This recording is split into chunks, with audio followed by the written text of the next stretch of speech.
ছোট ভাইয়ের বিয়েতে বোর জন্য কি শাড়ি কি গহনা কিনলাম। বিয়ে উপলক্ষে জুনানার নানুমণি আমাদেরকে কি শপিং করে দিল।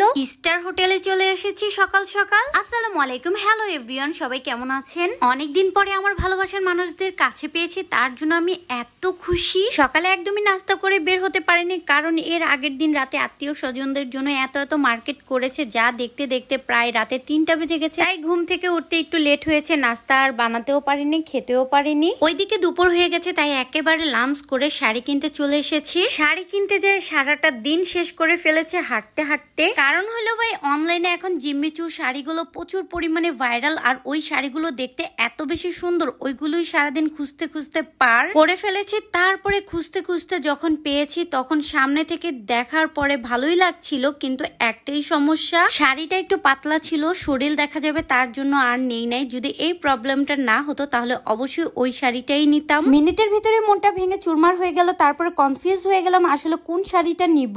এত কালেকশন দেখে মাথা পুরাই নষ্ট হয়ে গেছে। ফাইনালি কাঞ্জিবরণ শাড়ি নিয়ে নিয়েছি। ওইদিকে আপনাদের ভাইয়াকে বলতেছিলাম যে শাড়িটা কি তোমার পছন্দ হয়েছে, সে বলল হ্যাঁ সুন্দর হয়েছে। ওইদিকে টুনটুনি পাখির জন্য ড্রেস পছন্দ করছিলাম, কোনটা পরলে ভাল লাগবে। মার্শাল্লাহ, যেটা পরে সেটাই ভাল লাগে টুনটুনি পাখিকে। হাঁটতে হাঁটতে শপিং করতে করতে এত বেশি ক্ষুধা লেগে গেছে, তারপরে হালকা পাতলা কিছু খেতে চলে আসলাম আমরা। অনেক কিছু কেনাকাটা করেছি, সিচুয়েশন ছিল না ভিডিও করার, তাই সবকিছু ফুটেজ শেয়ার করতে পারিনি। কিন্তু মেন যেই শপিং গুলো না দেখালেই না, সেগুলো আমি ভিডিও করেছি। যেমন এই যে এখন আমরা গোল্ড কিনতে চলে এসেছি, কিন্তু ভাই গোল্ডের এত পরিমাণে দাম, হঠাৎ করে স্বর্ণের এত দাম বেড়ে গেল কেন? তারপরে এমন কিছুই দেখছিলাম যেগুলো নাকি সবসময় বাসায় পরে থাকতে পারবে, দেখতেও অনেক বেশি সুন্দর লাগবে। এই ফুলটা দেখে আমার কাছে অনেক ভালো লেগেছে, কিন্তু এই কানের দুলটা এত বেশি সুন্দর ছিল, একদম সেটের সাথে ম্যাচিং হয়ে গেছে, তাই অনেক বেশি ভালো লাগছিল। ওই দিকে আপনাদের ভাইয়া সব দেখছিল, কারণ হলো পছন্দ করার দায়িত্ব ছিল আমাদের। তারপরে এইটা কতটুকু কত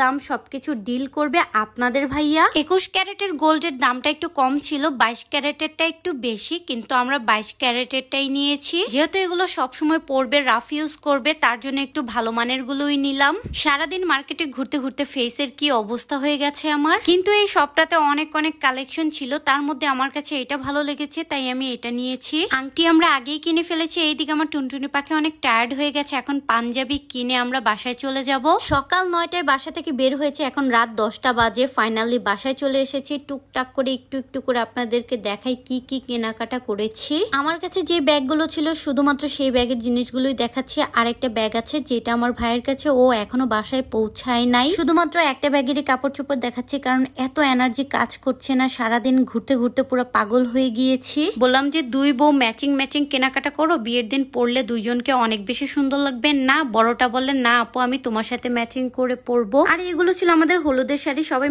ম্যাচিং পরবো, দুই বউ একটু আলাদা পরবে।